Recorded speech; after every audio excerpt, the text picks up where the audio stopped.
saw shege, I saw the premium shege, I saw depression, I saw happiness, I saw joy. And in all of this, I've put one and one together, and I'm here to share with you so that one or two persons can actually learn from these experiences, and we're back and better for 2023. Hiya, lovers. How you all doing? My name is Ada Adetunji. If you're just tuning into this channel for the first time, and to my all subscribers, all my viewers, all my lovers, guys, a girl is here to say thank you. So, on today's video, guys, a girl here is going to be sharing with you 4 unforgettable life experiences and lessons I got from 2022, so that someone will learn from it, and then we're good, we're better in 2023. So the first lesson here, guys, is there is need for you to always pass it forward. And by this I mean, if you have whatever skill, whatever talent, whatever business, whatever you have ongoing for you, there's need for you to maintain an existing legacy. There's need for you to pass it to the next generation, pass it to a family, so that whatever you've put together doesn't die a sudden death, right? Growing up in Owerri those days, if you're outside Nigeria, Owerri is a town in Imo State, Nigeria, here in Nigeria, right? I used to know a very big businessman. Like, when you mention business gurus, this guy will top the charts in Imo State. I mean, he had it ongoing for him. He was a major competition to most business guys in Owerri, and he was into drug products, right? So my first official visit to Imo State this year, he was part of the people I actually wanted to do business with. And on getting to Owerri here, I met his premise almost empty. I mean, I inquired to know what is happening. Like, this guy used to be bubbling. Like, when you say someone is into business, it's always happening. It's a very busy area, right? And I found out that 2 months to the time I had visited, the man had passed away, and the business died alongside him.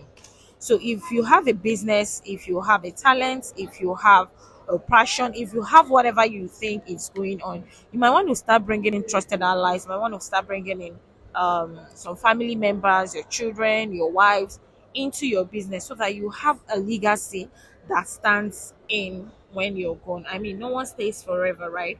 But if you have a name that you want to keep pushing forward, that's the most you can do. Pass it forward. Okay, so what I'm very particular about this gist is because it's very, very familiar, right? It has happened before in my family. My grandma used to be very big on toilet soup. I mean, if they're coming to my hometown, them all you need do was to mention her name, and they will bring you right in front of our door. And then she died many years ago, and that was the end of that soap making business. I mean, imagine she has passed it on to the any of the sons or any of the grandchildren. By now, it would have been a family legacy where we're still pushing and being known for that particular soap, right? So there is need for you to always pass it forward. Life is not guaranteed, but a name can actually stand the test of time eventually. So pass it forward, whatever you think you have. Number two lesson I got this year, I would say, it's everyone is fighting their own individual demons. So the least you could do when relating to everybody on this planet E is to actually be nice to people, regardless. If you cannot be nice, walk away, right? So we were planning a group activity in one of the groups I belong to. And when it's very unruly to get everyone to do a bidding to a particular purpose. And there was this particular lady we were reaching out to. She wasn't saying the hellos. Once in a while, she comes in to say hello and hi, but she wasn't giving us the vibe like she was really interested in what we were doing. And then few days to when we wanted to have the activity done, we actually found out that she had lost someone very, very dear to her father. And while we were busy planning this party, she was mourning, and she didn't want to actually interrupt what we were doing. A couple of us would have said things in anger. A couple of us would have reacted in anger, like she wasn't interested in what we were doing. She was giving us less the vibe, and she wasn't really supportive. But I heard, I was like, thank God we didn't react. Thank God we didn't add to her sorrow. Imagine we had said bad things to her. Imagine if we had reacted negatively. That would have triggered a lot of, that would have triggered a lot of feelings, bad feelings for her. And I mean, who knows? So, regardless of who it is you're meeting, always be nice to people. The number three lesson I got this year, I would say, is live, breathe, enjoy every moment of your life. I mean, your life is not even guaranteed.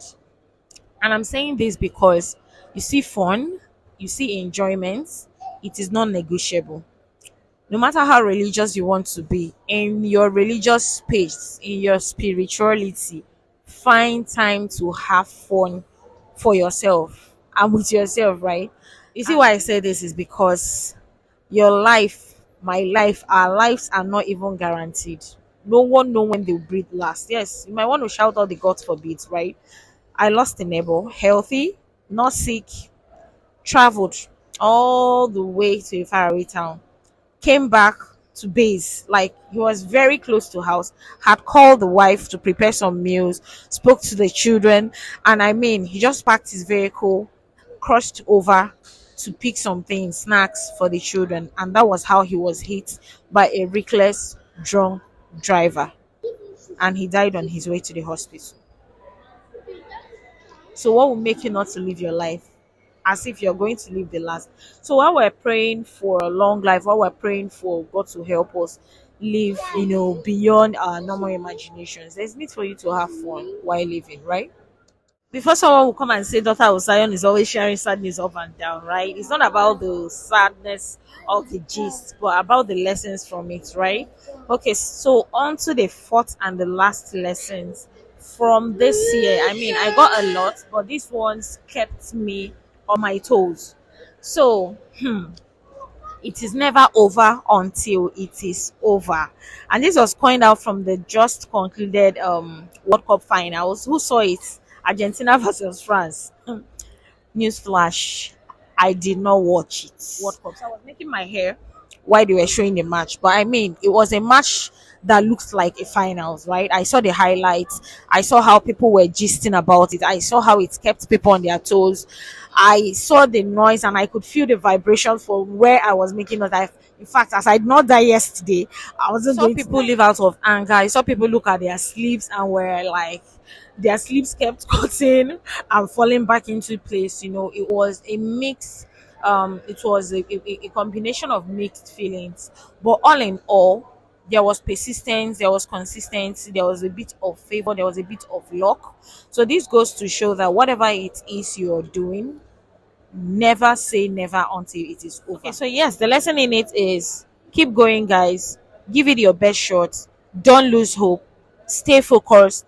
Your star could shine. Your time could come. The grace can fall in. The luck could come in. Life is quite unpredictable. Do not give up. Do not say never. Do not stop until the very end. Okay, so this is what I have for you today, ladies and gentlemen. 4 unforgettable lessons 2022 has shown me. I know you have lessons. You could also learn from mine while you're also leveraging on bringing out all the key lessons 2022 taught you. This would enable you have a smooth transitioning into next year, 2023. Until that happens, ladies and gentlemen,